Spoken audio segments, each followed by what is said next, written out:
Hello friends, welcome back to my channel. तो friends, आज हम पढ़ेंगे diffraction at a straight as.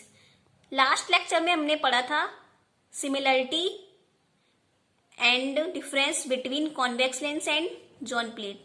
हम पढ़ रहे हैं बीएससी सेकेंड ईयर के लिए फिजिकल ऑप्टिक्स एंड लेजर, जो हमारा फर्स्ट पार्ट है फिजिक्स का। तो आज हम पढ़ेंगे diffraction at a straight edge. इसमें क्या होता है, ये इसका डायग्राम है और इसकी डायग्राम के अकॉर्डिंग हम इसकी थ्योरी लिखेंगे। तो देखते हैं हम इसकी क्या होगा। इसमें क्या होता है, माना एक नैरो वर्टिकल स्लिट है, जिससे होकर लैम्डा वेवलेंथ की मोनोक्रोमेटिक लाइट पासेस होती है। जिस स्लिट से लैम्डा वेवलेंथ की मोनोक्रोमेटिक लाइट्स होती है, यहाँ से पास होती हैं।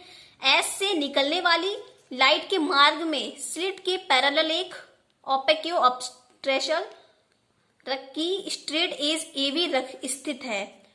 यहाँ पे देखिए आप डायग्राम में, ये एक स्लिट है।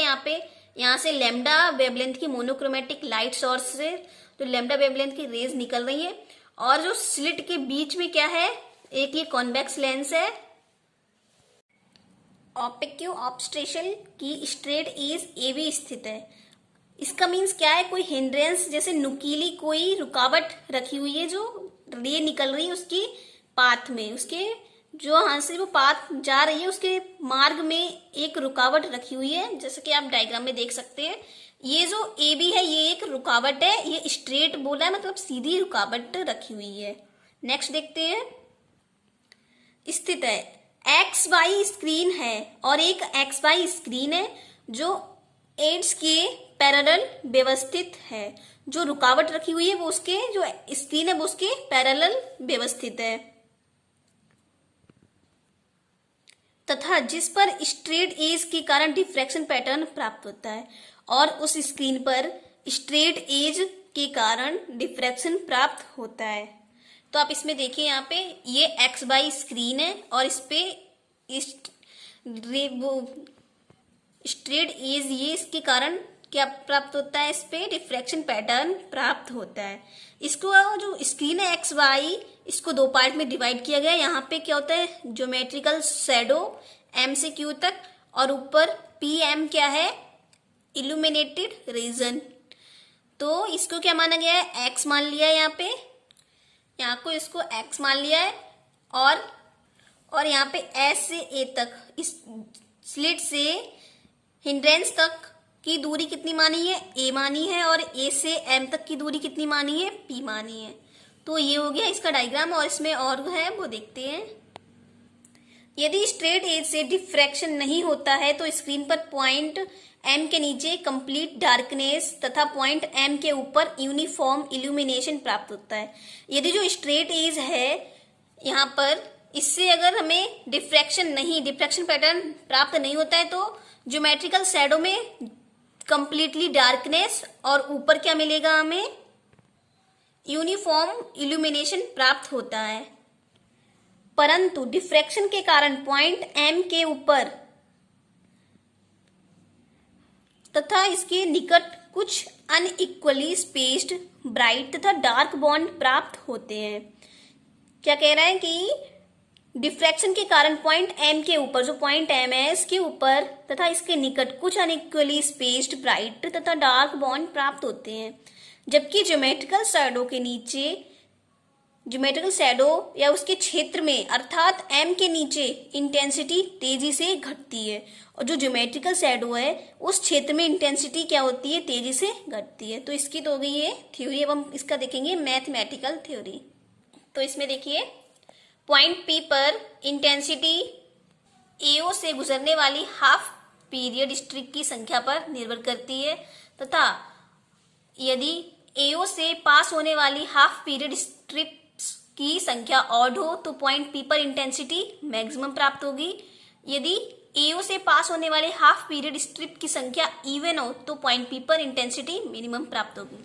तो यहाँ पे क्या कह रहा है कि पॉइंट पी पर इंटेंसिटी एओ से गुजरने वाली हाफ पीरियड स्ट्रिप की संख्या पर डिपेंड करेगी। मींस यदि जो एओ से पास होने वाली स्ट्रिप्स हैं वो ऑड हो तो क्या पॉइंट पी पर इंटेंसिटी मैक्सिमम मिलेगी, और अगर इवन इवन हो, जो नंबर्स है वो इवन हो, तो इंटेंसिटी हमें मिनिमम मिलेगी। तो ये तो होगी इंटेंसिटी। तो हम देखते हैं for maximum intensity AP minus OP is equal 2n+1 bracket close λ/2, और for minimum intensity AP minus OP is equal 2n dot λ/2 where. देखिए डायग्राम में देखते हैं, इसमें AP ये है और OP ये है। तो AP minus OP is equal, अगर हम मैक्सिमम के लिए निकालेंगे तो हमारी कितनी आएगी 2n+1 ब्रैकेट क्लोज λ/2, और अगर मिनिमम के लिए निकालते हैं, मिनिमम इंटेंसिटी के लिए, तो कितनी आएगी 2n डॉट λ/2। तो ये तो होगी इसकी minimum intensity for maximum and minimum intensity. अब यहाँ पे क्या है, लेट यहाँ पे माना है कि SA is equal AM is equal P and PM is equal X, जो मैंने आपको पहले ही बता दिया था। तो यहाँ पे फ्रॉम डायग्राम में से देखेंगे, फ्रॉम ट्राइंगल APM में पाइथागोरस प्रमेय लगाएंगे। तो APM ट्राइंगल कौन सा है, तो देखिए AP एंड M, इस ट्राइंगल में हम पाइथागोरस प्रमेय लगाएंगे।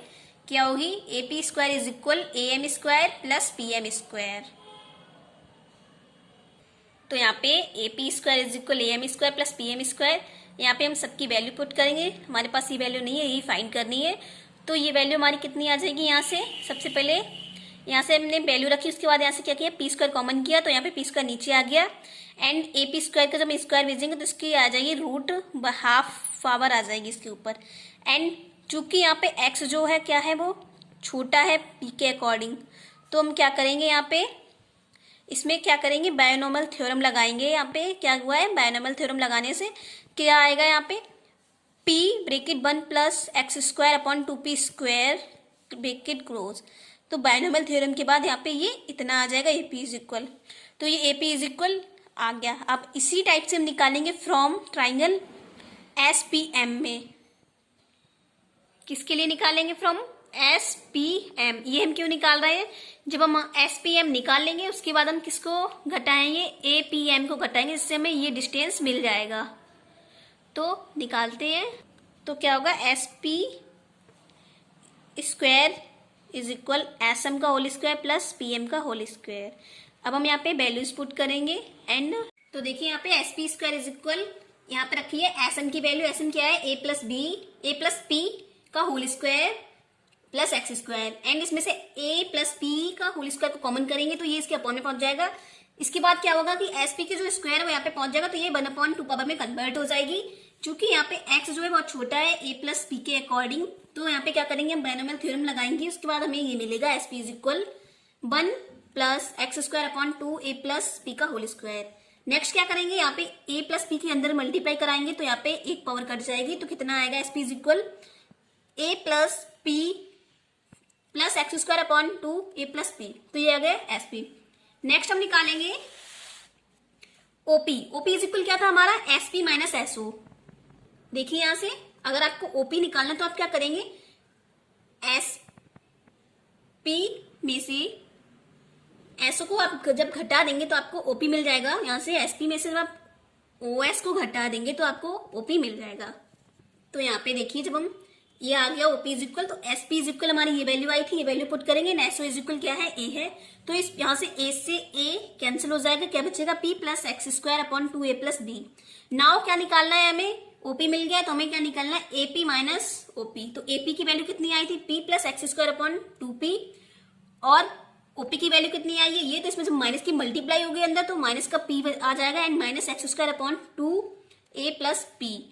तो जब हम इसमें से क्या करेंगे, यहाँ पे आपका कॉमन आ रहा है x² अपॉन 2, यहाँ से दोनों तरफ से कॉमन आ रहा है, तो ये कॉमन कर लेंगे, एंड अंदर क्या बचेगा ब्रैकेट में 1/P minus 1/A plus P। जब इसके डिनोमिनेटर सेम करेंगे तो आपको क्या मिलेगा, x² upon 2 1 plus P minus P upon P bracket A plus B। तो क्या आ जाएगा, x² A, यहाँ पे A है friends, A upon 2P plus A plus B। तो ये आ गई आपकी वैल्यू किसकी, AP माइनस OP, जो कि आपको क्या हेल्प करेगा, ये मैक्सिमम और मिनिमम इंटेंसिटी निकालने में।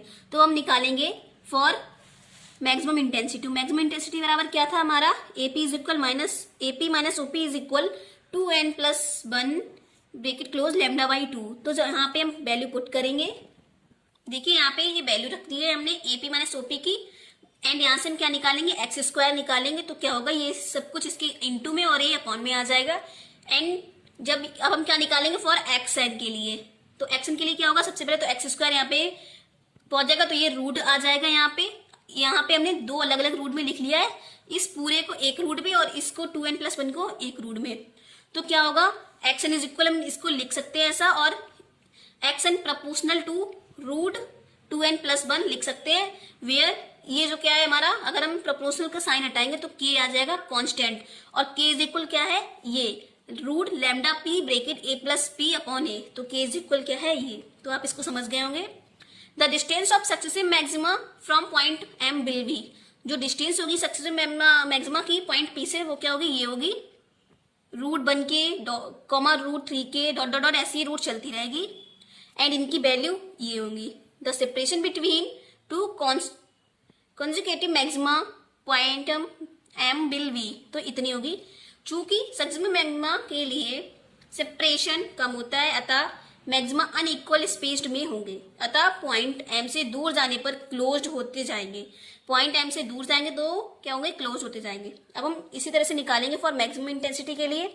मैक्सिमम इंटेंसिटी के लिए क्या होती है पार्ट डिफरेंस, 2n.λ/2, तो क्या यहाँ से क्या मिलेगा, λ/2। यहाँ पे पहले हम इस एक्स स्क्वायर के लिए निकालेंगे, तो ये अपॉन में पहुंच जाएगा।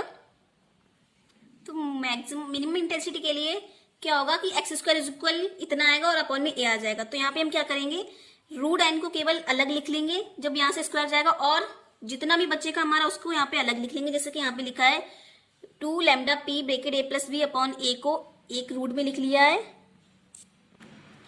एंड √n को यहाँ पे एक रूट में लिख लिया है। तो यहाँ पे क्या मान लेंगे हम, कांस्टेंट क्या लिखेंगे, XN प्रोपोर्शनल टू √n, और जब हम इसका प्रोपोर्शनल साइन खोलेंगे तो क्या आएगा, XN इज इक्वल k-√n। यहाँ पे k' इसलिए लिया है क्योंकि मैक्सिमम इंटेंसिटी में हमने k कांस्टेंट माना था, तो यहाँ पे k' मान लेंगे। तो ये हो गई इसकी मैक्सिमम इंटेंसिटी। तो फ्रेंड्स ये हो गया हमारा complete diffraction at a straight edge. ये है इसका डायग्राम, तो आप कर लें इसको। मिलते हैं नेक्स्ट क्लास में। Thank you for watching.